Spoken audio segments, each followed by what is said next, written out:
முக்கியமான வினாக்கள் அத்தனையும் கட்டாயம் நீங்க படிக்க வேண்டியது. இது பாப்போம். முதலாவது கேள்விய நாங்க ஸ்லைட் படிவிலே சாரம் நீங்க பார்த்து ஆன்சர் எழுதி கொள்ளலாம்.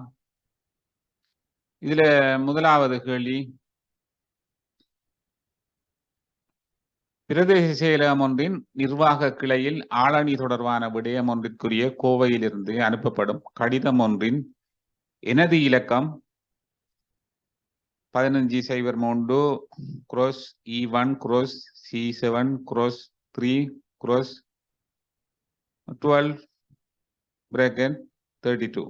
இந்த மாதிரி ஒரு மை நம்பர் தந்திருக்கிறாங்க. அதாவது மை நம்பர் எங்கட உத்தியோகத்தர்களுக்கு இதுவரை காலமும் தெரியும், ஃபைல் நம்பர் தான் மை நம்பரா போட்டுக்கொள்றேன் என்று சொல்லித்தான் எல்லாரும் ஒரு அபிப்பிராயத்தை வச்சு கொண்டிருக்கிறீங்க. ஆனா அது அப்படி இல்லை. மை நம்பர் வேற, ஃபைல் நம்பர் வேற, மை நம்பர் வேற.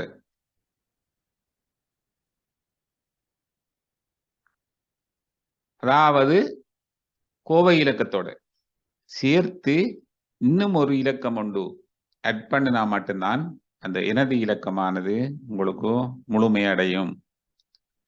இது நாங்க கோவை இலக்கத்தோட நாங்க சேர்க்கிற அடுத்த இலக்கம் என்னன்னு சொன்னா, அந்த கடிதத்தை நாங்க அனுப்புற அந்த கடிதத்தை நாங்க அந்த ஃபைல்ல எத்தனையாவதா ஆவணப்படுத்த போறோம், எத்தனையாவதா கட்ட போறோம் என்றதை முதல் நாங்க பார்க்கணும். நாங்க கடிதம் அடிக்கக்குள்ளே எங்களுக்கு தெரியும், இது ஃபைல்ல இது ஒரு 32வது கடிதம் என்று சொன்னா அந்த மை நம்பரோட சேர்த்து பிரக்கெட்டுக்குள்ள 32, சாரி இந்த ஃபைல் நம்பரோட சேர்த்து பிரக்கெட்டுக்குள்ள ஒரு 32 இந்த மாதிரி போட்டா மட்டும்தான் அது மை நம்பராக மாறும், எனது இலக்கமாக மாறும். இதுல இருந்து விளங்கிக் கொள்றேன்னு சொன்னா, கோவை இலக்கமும் எனது இலக்கமும் சமனில்லை. இந்த கேள்வியின்படி இந்த கடிதத்தின் அலுவலக பிரதி அக்கோவையில் எத்தனையாம் இலக்கத்தில் ஆவணப்படுத்தப்பட்டுள்ளது, அதாவது கடைசியில பிரக்கெட்டுக்குள்ள 32 போட்டிருக்கிறாங்க, அதுதான் அந்த கடிதம் அந்த கோவையில ஆவணப்படுத்தப்பட்டிருக்கிற தொடர் இலக்கம் 32. அடுத்தது குறித்த கடிதம் அடங்கியுள்ள கோவையின் இலக்கம். இது அந்த 32ஆம் இலக்கத்தை தவிர்த்து மீதமாயிருக்கிறது கோவை இலக்கமா வரும். 15-C1-C7-3-12. இது ஃபைல் நம்பர், கோவை இலக்கம். ரைட் பாபம். இரண்டாவது கேள்வி, விடய அலுவலர் ஒருவரால் நடவடிக்கை எதிர்பார்க்கும் கோப்புகள் எனும் வகையிலான விடய கோப்பு பேணப்படுவதில் உள்ள பிரதிகூலங்கள் 3 தருக. உங்களுக்கு தெரியும், விடய கோப்புகள் 3 வகையாக பிரிக்கப்படுது. ஒன்று நடவடிக்கை எதிர்பார்க்கும் கோப்புகள், அடுத்தது நடவடிக்கை எடுக்கப்பட்டு கொண்டிருக்கும் அதாவது உடனடி விடய கோப்புகள், அடுத்தது முடிவடைந்த கோப்புகள். இந்த 3 வகையால 3 கேட்டகரியில இந்த சப்ஜெக்ட் ஃபைல் மெயின்டைன் பண்ணப்படுது. அதுல முதலாவதா இருக்கிற நடவடிக்கை எதிர்பார்க்கும் கோப்புகள், இதை நாங்க எங்கட ஆபீஸ்ல நாங்க சொல்றது பெண்டிங் ஃபைல் என்று சொல்லுவோம். நாங்க அதுக்குள்ள இருக்கிற கடிதங்கள் எதுவும் நடவடிக்கையை எதிர்பார்க்கிற கடிதங்களா தான் இருக்கும்.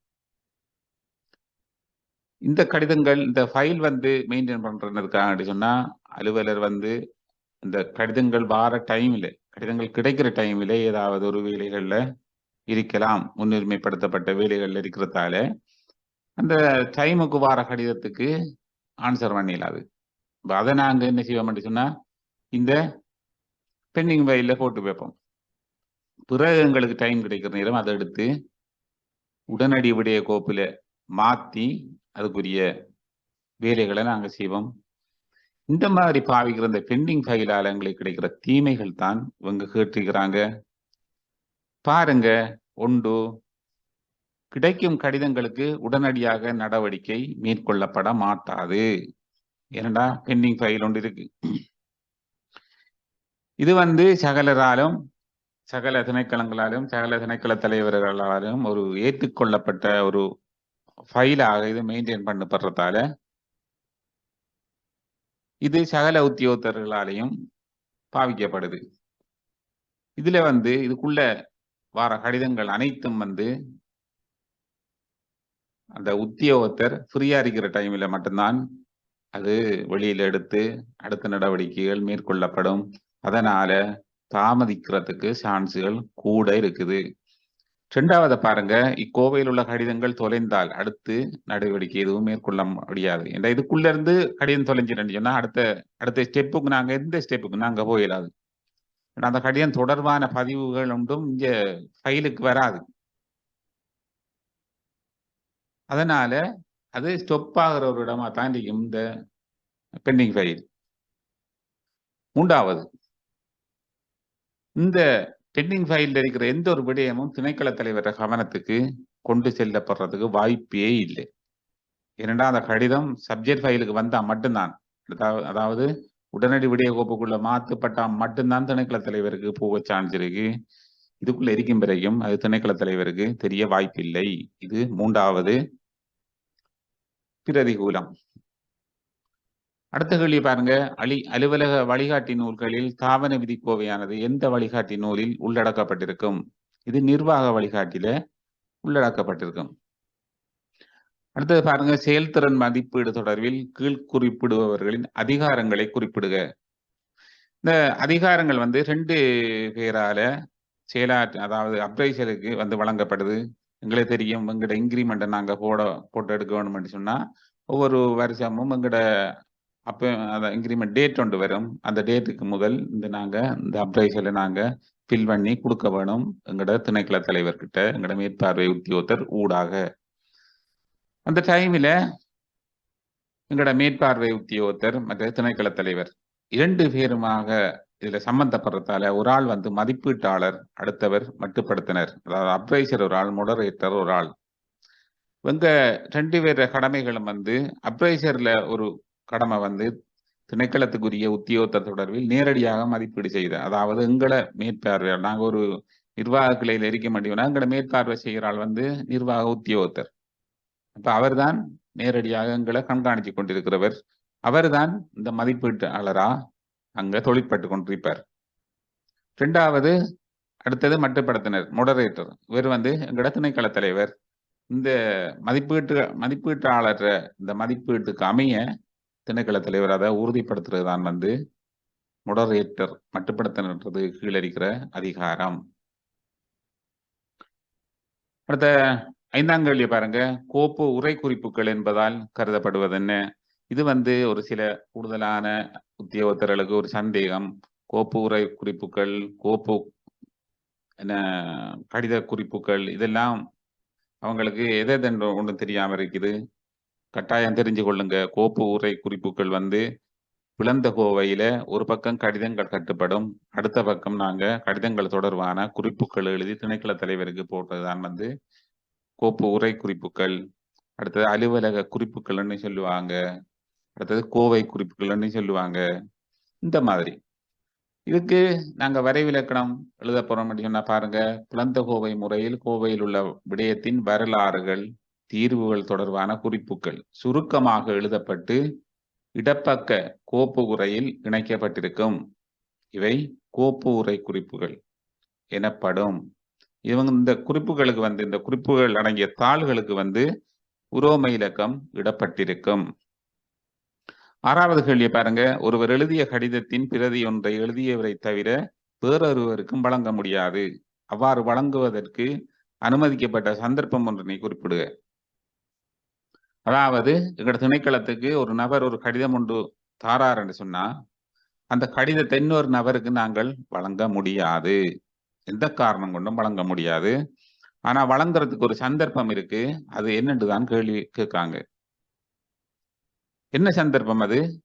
நீதிமன்றம், அதாவது கோர்ட்ஸ் ஆர்டரோட அந்த கடிதத்துல கொப்பி தாங்கன்னு சொன்னா கொடுக்கலாம். அதோடையும் கோர்ட்ஸ் ஆர்டரோட சேர்த்து அந்த கடிதத்துக்குரிய பிரதி பண்ணல் கட்டணத்தையும் அவரு அந்த கடிதத்தை கோருபவர் செலுத்த வேண்டும். இந்த 2 நிபந்தனைகளும் பூர்த்தி செய்யப்படும் சொன்னா அந்த கடிதம் இன்னொருவருக்கு வழங்கப்படலாம். அடுத்த 7வது பாருங்க, அளிக்கப்படும் ஆவணங்கள் தொடர்பான பதிவேட்டில் உள்ளடங்கும் விடயங்களை குறிப்பிடுக. கூடுதலாக நீங்க அளிக்கப்படும் ஆவணங்கள் என்று சொல்லி இந்த புத்தகங்கள், நோட்ஸுகள் அவங்க படிப்பிக்கிறதெல்லாம் நீங்க பார்த்திருப்பீங்க. ஒவ்வொருத்தரும் கூடுதலான இடங்கள்ல நான் பார்த்த நான் சில கூடுதல் வித்தியாசங்கள் காணப்படுது ஒவ்வொருத்தரும் படிப்பிக்கிறது. இதுல எங்க என்னத்தை தான் நீங்க எழுதினாலும் இந்த பரீட்சை திணைக்களத்தால ஏற்றுக்கொள்ளப்படுற, அதாவது அரசாங்கத்தால வெளியிடப்படுற புத்தகங்கள், கொள்கைகள், சட்ட நிதிகள் இதன்படி எழுதுற விடைகளுக்கு மட்டும்தான் அங்க மார்க்சுகள் விழும். இந்த அளிக்கப்படும் ஆவணங்கள் தொடர்பாக இது ஒரு சின்ன ஒரு விடயம் தானது, நாங்க சிந்தனையில் எழுதி கொள்ளலாம். ஆனால் தாபனபதி கோவையில் சொல்லப்பட்டிருக்கிற 28ஆம் அத்தியாயத்துல சொல்லப்பட்டிருக்கிற விடயங்கள் தான் இதுகள் பாருங்க. ஆவணத்தின் அல்லது கோப்பின் இலக்கம், திகதியும், விடயம், அந்த விடயம் தொடர்பான காலக்கேடு, மற்றது அந்த விடயங்கள் தொடர்பாக வளமையாக மேற்கொள்ளப்படுகின்ற அன்றாட நடவடிக்கைகள் அல்லாவிடின் அது பற்றிய சுருக்க பொழிப்பு. மற்றது அதிகார கடிதத்துல தொடர் விளக்கம் போடணும், அதுல அளிக்கப்படுற முறை போடணும், அளிக்கப்பட்ட திகதி போடணும். இந்த மாதிரி இந்த ஒரு பதிவேடு இந்த அளிக்கப்படும் ஆவணங்களுக்கு சொல்லி நாங்க மெயின்டைன் பண்ண வேணும். 8வது பாருங்க, மத்திய கோவையினால் ஏற்படும் பிரதிகூலங்கள் 3 தருக. கூடுதலா இதுவும் கூட ஒரு இபி எக்ஸாம்ல வந்த கேள்வி. மத்திய கோவை உங்களுக்கு தெரியும், எங்கள்ட்ட இருக்கிற ஒரு சப்ஜெக்டுக்கு ஏற்ற மாதிரி இருக்கிற பல கோவைகளுக்கு பொதுவாக நாங்க ஆரம்பிக்கிற கோவை தான் மத்திய கோவை. இந்த மத்திய கோவையால எங்களுக்கு என்னென்ன பிரதிகூலங்கள் கிடைக்குது கொண்டு பாருங்க. இந்த மத்திய கோவை தொலைந்தால், அதாவது மத்திய கோவையில் இருக்கிற ஒரு கடிதம் தொலைந்தாலும் கூட அனைத்து இது கீழே இருக்கிற சப்ஃபைல்கள் அவ்வளவு சப்ஃபைலுக்கும் எங்களுக்கு எந்த ஒரு வேலையும் செய்ய இயலாத நிலையை கொண்டு வரும். இது ஒரு தீமை. 2வது பாருங்க, நாங்க சப்ஃபைல இருந்த ஒரு வேலையை செய்யணும்டா, சப்ஃபைல தூக்கி ஒரு வேலை செய்யணும் அப்படின்னா கட்டாயம் இந்த சென்ட்ரல் ஃபைல் மத்திய கோவையை தூக்கத்தான் வேண்டும். 3வது, திணைக்கள தலைவருக்கு ஒரு சப்ஃபைல், அதாவது உபகோப்பு சமர்ப்பிக்கப்பட வேணும் என்று சொன்னா அதோட சேர்த்து நாங்க மத்திய கோவை திணைக்கள தலைவருக்கு அனுப்பப்பட வேண்டும். இதுவும் கூட ஒரு இந்த 2 கோவைகளா திணைக்கள தலைவருக்கு சமர்ப்பிக்கப்படுறதால அவருக்கும் தீர்மானம் எடுக்கிறதுல சில தாமதங்கள் ஏற்படலாம். இதுவும் ஒரு தீமை. அடுத்த பாருங்க, கடிதங்களில் முன்னுரிமை என்பதால் கருதப்படுவது என்ன? இது பதவி நிலை உத்தியோகத்தருக்கு நாங்க சமர்ப்பிக்கிற கடிதங்கள் பாராளுமன்ற உத்தியோகத்தர், பாராளுமன்ற உறுப்பினர், பொதுமக்கள், திணைக்களங்கள் இந்த மாதிரி ஒரு வித்தியாசமான கடிதங்களை நாங்க சமர்ப்பிக்க போறோம் அவருக்கு. சில டைம்ல திணைக்கள தலைவர் அதை கையொப்பமுறது கூட நேரம் இல்லாத நிலையில அவரும் வேலையில இருக்கலாம். இந்த வேலை பழுக்கள் கூடுதலான காலத்துல திணைக்கள தலைவருக்கு தெரியாம இருக்கும் எது அவசரமாக அனுப்பப்பட வேண்டிய கடிதம், எது சாதாரண கடிதம், இதெல்லாம் திணைக்கள தலைவருக்கு தெரியாது. மற்றது கடிதங்களை நாங்க போய் திணைக்கள தலைவர்கிட்ட சொல்லியும் கூடாது, இது அவசரமாக, இது சாதாரணம்ன்றதெல்லாம் நாங்க சொல்லக்கூடாது. ஏனென்று சொன்னா இதுக்கு ஒவ்வொரு மாற்று வழிகளை நாங்க உருவாக்கி கொண்டு வச்சுக்கிறது. அதாவது திணைக்கள தலைவர் பார்வையிலே அதை வித்தியாசமா எடுத்துக்கொள்ற மாதிரி, அதாவது கொடிகள், அவசரமான பிரித்து காட்டுற ஒரு அடையாளங்கள், அல்லது அதுக்கண்ட ஒரு ஃபோல்டர், அந்த ஃபோல்டருக்குள்ள அவசரமானன்றத அந்த ஃபோல்டருக்குள்ள போனால் இது ஒரு அவசரமான கடிதம் என்று திணைக்கள தலைவர் நினைக்கக்கூடிய மாதிரி ஒரு ஏற்பாடு நாங்கள் செஞ்சு கொள்றதா இந்த கடிதங்களில் முன்னுரிமை. அடுத்த 10ஆம் கேள்வியை பாருங்க, மாநாடு நடத்தும் போது கவனத்தில் கொள்ள வேண்டிய விடயங்கள் 5 தருக.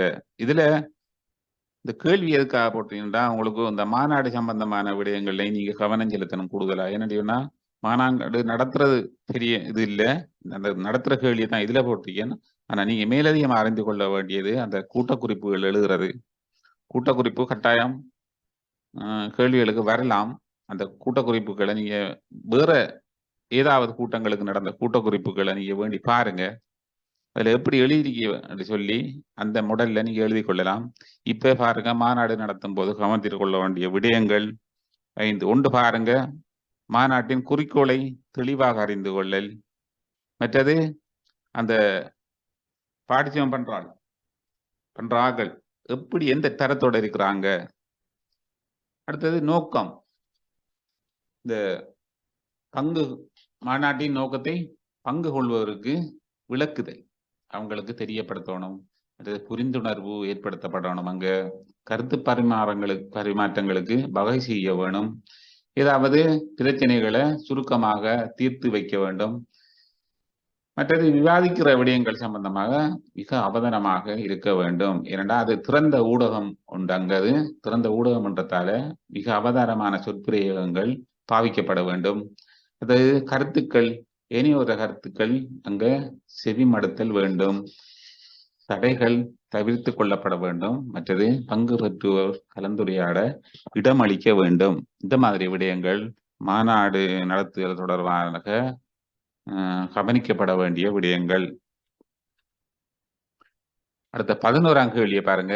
நடைமுறை பதிவேடுகள் 3 அறிமுகம் செய்து அவை எவ்வாறு அலுவலக வேலைகளுக்கு உதவும் என்பதை விளக்குக. நடைமுறை பதிவேடுகள்னா நீங்க அந்த டைம்ல போய் யோசிப்பீங்க, என்னடாப்பா அது நடைமுறை பதிவேடுகள் என்று சொல்லி. அப்படி இல்லை. எங்கட திணைக்களங்கள்ல தொடர்ச்சியா ஒவ்வொரு நாளும் ரன்னிங்ல இருக்கிறது. காசோலை காசு கட்டளை பதிவேடு, இந்த வார இதுகளை பதிகிறது, உள்வரும் தபால் பதிவேடு, இணைய தபால்களை பதிகிறது. அடுத்தது கோவை பதிவேடு, கேஸ் ரெஜிஸ்டர் சொல்லுவாங்க. இந்த பதிவேடு இதுகளெல்லாம் நான் ஒரு உதாரணத்துக்கு நாங்க 2 இதுக்கு எழுதியிருக்கேன் நான். அதே மாதிரி நீங்க இதே இந்த ரெஜிஸ்டர்ல இன்னும் ஏதாவது ரெஜிஸ்டர் உங்களுக்கு தெரிஞ்ச ரெஜிஸ்டர் அனைத்தையும் நீங்க எழுதலாம். எழுதிட்டு கீழே அந்த ரெஜிஸ்டர் என்னத்துக்காக பாவிக்கப்படுதுன்றதையும் நீங்க எழுதலாம். அது பாவிக்கிறதால என்ன நன்மை உங்களோட திணைக்களத்துக்கு கிடைக்குது என்றதையும் கூட நீங்க விரிவாக எழுதி கொள்ளலாம். 12வது கேள்வியை பாருங்க. நிறுவனம் ஒன்றில் வேலையின் தாமதத்திற்கும் பொதுமக்களின் அதிருப்திக்கும் பிரதான காரணம் சீரற்ற அலுவலக முறைமையாகும். இதற்கான உதாரணங்கள் 3 தருக. இந்த மாதிரி கேள்வி வந்தா எங்களுக்கு என்ன காரணம் சொல்லியாங்க? சீரற்ற அலுவலக முறைமை. இதுக்கு உதாரணம் தான் கேட்டுக்கிறாங்க. அப்ப மேலுக்கு இருக்கிறதுல அவங்களுக்கு தேவையில்லை. எங்களுக்கு தேவை சீரற்ற அலுவலக முறைமைண்டா என்ன, அதைத்தான் நாங்க எழுத போறோம். பாருங்க, முதலாவது, இப்ப தபால் நடைமுறைகள் சீராக பேணப்படாவிட்டால் பொதுமக்களின் கடிதங்களுக்கு நடவடிக்கைகள் தாமதமாக மேற்கொள்ளப்படலாம். இப்ப தாமதமாக மேற்கொள்ளப்படுறதால பொதுமக்கள் அதிருப்தி அடையலாம். அடுத்தது, சேவைக்கு வரும் பொதுமக்களின் அபிப்பிராயங்களை அறிஞ்சு கொள்றதுக்கான நடவடிக்கைகள் அங்க நாங்க செய்ய வேணும். ஏன்னா அவங்க அபிப்பிராயங்களை நமக்கிட்ட சொன்னா மட்டும்தான் நாங்க அடுத்த ஸ்டெப்பை கொஞ்சம் திருத்தமா எங்களோட நிறுவனத்தை திருத்தி கொள்ளலாம். அவங்க அபிப்பிராயத்தை கொண்டு வெளியில வந்து சொன்னாங்கன்னு சொன்னா அது பாரிய ஒரு விளைவை அங்க ஏற்படுத்தும். இது ஒரு சீரற்ற அலுவலக முறைமை. அடுத்தது, பொருத்தமான தொடர்பாடல் திறன்கள் பேணப்பட வேண்டும். அதாவது ரிசப்ஷன்ல ஒரு திருப்தியான சேவையை வழங்கக்கூடிய மாதிரி நாங்க நடந்து கொள்ள வேண்டும். மற்றது, நவீன தொடர்பாடல் முறைகள் பேணப்பட வேண்டும். இதெல்லாம் பேணப்படாட்டி இப்போதைய காலத்துக்கு அது சீரற்ற அலுவலக முறைமையாகத்தான் கருதப்படும். அடுத்த பாருங்க, 13வது, வேறொரு விடய அலுவலருக்காக நீங்கள் பதில் கடமையாற்றும் சந்தர்ப்பத்தில் ஒரு விடய அலுவலரின் விடயத்துக்குரிய கடிதம் ஒன்றை பற்றிய விசாரணை ஒன்று உமக்கு கிடைத்த போது அக்கடிதத்துக்கு பதில் கடிதம் ஒன்று அனுப்பப்பட்டுள்ளதா என்பதை உறுதி செய்வதற்காக நீர் செயற்படும் விதங்களை குறிப்பிடுக. அதாவது நீங்க ஆக்டிங் செய்ய பண்ணிட்டீங்க, அந்த டைம்ல உங்களுக்கு ஏற்கனவே வந்த கடிதம் சம்பந்தமான பிரச்சனை ஒன்று உங்கள்கிட்ட வருகுது. அப்ப நீங்க எப்படி அதை செக் பண்ணுவீங்க? ஏன்னா நீங்க புதுசா போயிருப்பீங்க, அவற்ற ஃபைல்களை செக் பண்றேன்டா எந்தெந்த இந்த செக் பண்ணணும்ன்ற ஒரு நாலேஜ் உங்களுக்கு இருக்கணும். இதுல வந்து பாருங்க, முதலாவது, உள்வரும் கடித பதிவேடு கட்டாயம் பரிசீலனை செய்யப்பட வேண்டும். ஏண்டா குறித்த கடிதம் இவர்கிட்ட வந்திருக்கா, எப்ப வந்திருக்கு, விருப்பத பாரம் எடுத்திருக்கிறாரு என்றதை பார்க்க வேணும். இப்ப அதுக்கு பிறகு அந்த கடிதம் இவர் பாரம் எடுத்துட்டாருன்னு சொன்னா உடனே அந்த ஃபைல் எடுக்கணும். ஃபைல் எடுக்கிறதுக்கு என்ன செய்யணும்னாங்க, அவர் ஒரு சுட்டட்டை வச்சிருப்பார். அதன்படி அந்த சுட்டட்டையின்படி அந்த ஃபைல் எங்க இருக்குன்னு பார்த்து நாங்க உடனே அந்த ஃபைல் எடுக்க வேணும். ஃபைல் எடுத்துட்டா அந்த கடிதம் தொடர்பாக ஏதாவது ஆவணங்கள் அதுல இருக்குதா, எங்க பார்க்க போறோம்? குறிப்பித்தாள்ல பார்க்க போறோம். ஏனென்றா அந்த கடிதம் உள்ளூர் கட்டுப்பற்றியும் ஃபைல்ல கட்டுப்பற்றியும் அந்த குறிப்பு தாளில் ஏதாவது அந்த கடிதத்தை பத்தி எழுதியிருப்பாரு. அப்ப நாங்க அதை பார்க்க போறோம். அதை பார்த்து உரிய ஒபிஸ் கோப்பியை பார்க்க போறோம். ஒபிஸ் கோப்பியை பார்க்குறோம். எங்க என்னத்தை பார்க்க போறோம்? திணைக்கள தலைவர் எப்ப சைன் பண்ணியிருக்கிறார் அந்த கடிதத்துக்கு. அப்ப அந்த கடிதத்துல திணைக்கள தலைவர் சைன் பண்ண டேட்டை பார்த்து அந்த டேட்டுக்கு நாங்க என்ன செய்ய போறோம்? வெளிச்செல்லும் அவுட்வார்ட் ரெஜிஸ்டரை பார்க்க போறோம். அவுட்வார்ட் ரெஜிஸ்டர்ல என்ன செய்ய போதும்? இவர் அந்த நாள்ல அவர் அதை மத்திய தபால் பிரிவுக்கு அனுப்பியிருப்பாரு. உடனே போஸ்ட்டுக்கு போட்டிருப்பாரு. இப்ப நாங்க என்ன செய்ய போறோம்? அடுத்தது மத்திய தபால் பிரிவுக்கும் போறோம். போய் செக் பண்ணி அந்த கடிதம் வெளியில அனுப்பப்பட்டுட்டா அல்லது எங்கேயாவது இந்த இடையில எங்கேயாவது தேங்கி கிடக்குதா என்றத செக் பண்ண போறோம். இதுதான் அந்த பரிசீலனை செய்கிற ஓர்டர். 14வது பாருங்க, அரசாங்க அலுவலகங்களில் தற்போது பயன்படுத்தப்படும் நவீன தொடர்பாடல் முறைகளின் அனுகூலங்கள் 5னை குறிப்பிடுக. சாதாரண ஒரு சிறிய விடயம் தான் இது. அதாவது தொழில்நுட்பம் கூடின காலத்துல இப்போதைக்கு எங்கட அலுவலகங்கள்ல சகலதும் நவீன தொடர்பாடல் தான். அதனால என்னென்ன அனுகூலங்கள்ன்றத நாங்க படிக்காமலே நீங்க எழுதி கொள்வீங்க. சாதாரணமா பார்த்துக்கொள்ளுங்க. மிக குறைந்த செலவு, மிக குறைந்த காலம், விரைவாக தீர்மானங்கள் எடுக்கலாம், விரைவாக மக்களுக்கு சென்றடையுது, மாற்று வழிகள் அதிகமாக காணப்படுதல். அதாவது இமெயில் அனுப்புறதுக்கு எங்களுக்கு அந்த வசதி இல்லைன்னு சொன்னா உடனே போன்ல இருந்து ஒரு வாட்ஸ்அப் மெசேஜ் ஒன்றை போட்டு விடுற, அது அந்த அளவுக்கும் ஒரு மாற்று வழிகள் இருக்குது. பாப்போம் 15வது கேள்விய. நாட்குறிப்பு என்பதால் கருதப்படுவது என்ன? இது எவ்வாறு அமைய வேண்டும்? அதாவது டயரி, எங்களோட டயரி ஒவ்வொரு நாளும் நாங்கள் குறித்து கொள்றது, அது எப்படி இருக்கணும்? உண்டு ஆற்றப்பட்ட வேலை பற்றிய அறிக்கை தான் இந்த நாட்குறிப்பு.